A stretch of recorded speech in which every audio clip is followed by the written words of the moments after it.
How to fix nationwide mobile app not working. It's a very simple and an easy process, so let's jump into the video. So the issue might arise due to the connectivity issue. In that case, what you want to do is, you have to check whether your internet connection is stable or not. So make sure that you are connected to the stable Wi-Fi. Once your connection is stable enough, the next thing you want to do is head over to your app store. Here in the source bar, search for Nationwide. Move into this app.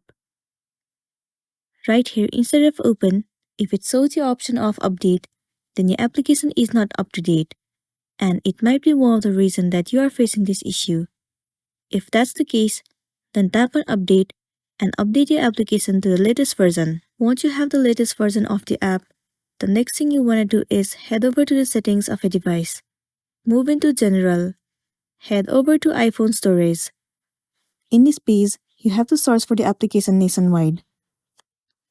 Once you find it, head over to it. You will be landing on this page. Right here, tap on Offload App.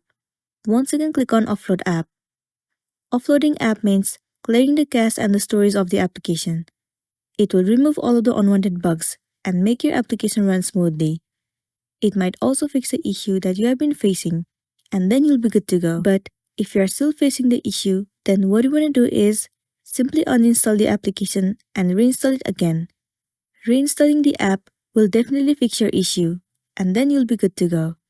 So that's all for today, and this is simply how you can fix Nationwide mobile app not working.